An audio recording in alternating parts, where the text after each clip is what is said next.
Hello, my name is Spencer Flanders. I am 16 years old and I'm a junior at Douglas High School.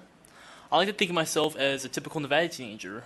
Well, because I am, until I go to school. The reason I say this is because I have a learning disability. A learning disability does not mean I have a low IQ. It just means I learn differently than other people do. But it makes school harder for me than many of my friends. And because of this, my mom's been told I may never graduate from high school. Statistically, people who don't graduate from high school have a greater chance of living in poverty, joining gangs, using illegal drugs, and becoming addicted to tobacco. My parents understood what was at risk and embarked on what has become an 11-year battle, constantly fighting for my education. My family is active in the community. We take trips to the zoo, go to story time at the library, concerts in the parks, museum trips, and even the ballet. So when I qualified for extended day kindergarten and I told my mom I had the third lowest test score in the district, could you imagine her shock? When they asked her if she ever read me a book, could you imagine her heartbreak? My mom thought they understood why I struggled in school, but no one was allowed to give her an answer.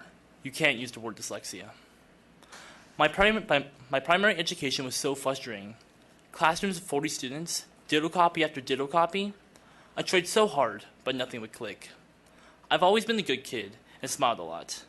Teachers would pat me on the head and pass me on assignments, even when I clearly had no idea what they were talking about.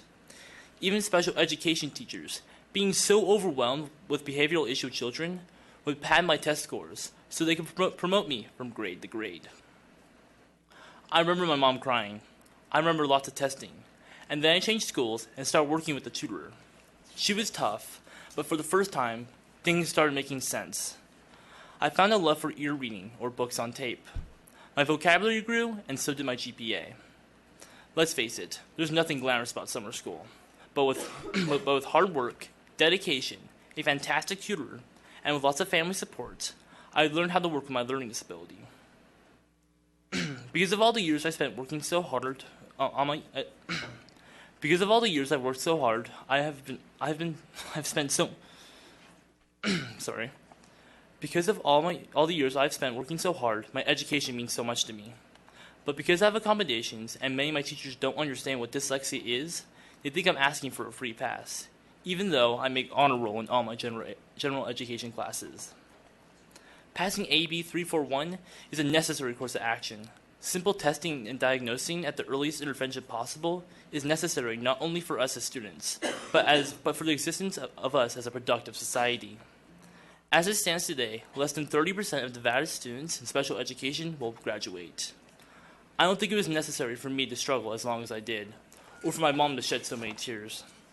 I urge you to pass this bill without any modification or hesitation. Thank you. Thank you, Spencer, for sharing your story with us. And I commend you on all your hard work.